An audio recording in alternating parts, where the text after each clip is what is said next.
In this video, we are going to discuss how we can use the D-zone maps in 3 dimensions. So we have 3 possible options. Here the problem is a company is trying to decide from which country they should buy a particular metal. They have 3 choices: Congo, Angola and Liberia. But in each case there is some doubt about political stability. For example, in Congo there's a 20% chance that there could be riots. Angola 35% chance there could be a new government, and Liberia there's a 40% chance that there could be a coup.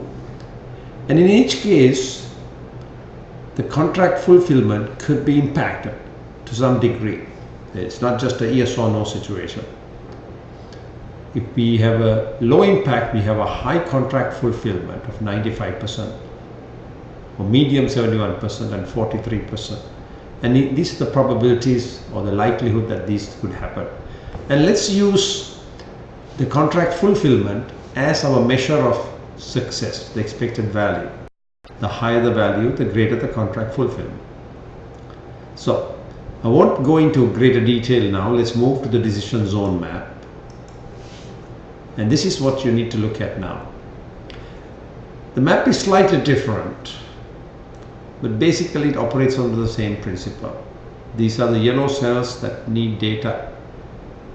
And in this case, you only have to do one row, one condition, and the model will fill the other data. The model has already calculated what is considered to be a triple point. That is the point at which all 3 of these probabilities produce the same expected value. You'll understand this more as we move forwards. So as before, we're going to fill these columns. This new column that's called increasing is set to false right now by default, but we have to make sure that is the correct one, and I will explain this later on. So let's go ahead and fill all these columns as we did in the 2-dimensional problem. So now we have these cells completed. Now I'm going to explain how to populate this last column. To do that, we have to do a certain test. The test is to see, as we increase the probability in each case, is the expected value going up or going down? If it goes up, we call it true. If it goes down, we call it false. So let's set all these for true, just for fun, or at least 2 of them just to make a change.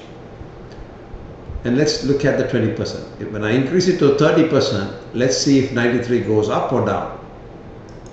It went down. So let's get back. So this is a false. What was there was correct. Let's look at Liberia's coup. It's at 30%. When it goes to 40%, it drops again. So that's a false too. And the final one, we're at 35% and we have 89.55. If we increase it, it drops too. So once again, it's a false. So we are good. We have it all done. So the final step is to find a point where the red and the blue are equal. The first thing is to make sure you are not inside this domain covered by these 2 lines. You must be outside. And once you're outside, what you need to do is find a point through a what if, as we did before. So here we are. We're going to change the blue to follow the red. 93.632. What if goal sick 93.632, and we'll change with control 2, and we have a value of 0.2 to 0.275. So I'll say 0.2, 0.275. So now we have a clear vision of where we are. What we can now do is, since we need a little extra space here, we can track this down here, and let's say if the probability is 0.05, what would be the blue value? But watch this to be sure that this doesn't become invalid.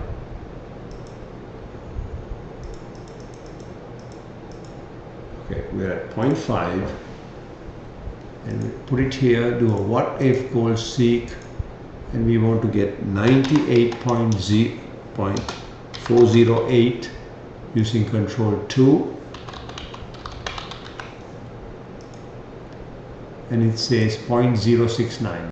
So I'm going to change this to the 0.05, and this would be 0.069. There you are. Now that we have identified the 3 zones, the final step is to ensure that the labels are properly placed. To do that, all we have to do is move the pointer around these 3 zones and make sure that the labels correspond to the decision indicated here. So let's move this way. When we go in here, this zone should be Liberia, not Angola. So all we have to do is grab this and then move it down here. And let's move a little bit more. Now let's move up and see what this zone should be.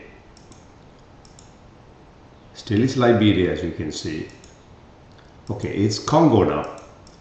So this should be over here. Okay. And let's now see what this zone should be. Obviously it should be Angola, but we'll make sure it's true. Let's move over. As you can see, it says Angola. So we move this over here. Now we're very clear as to where the 3 zones are.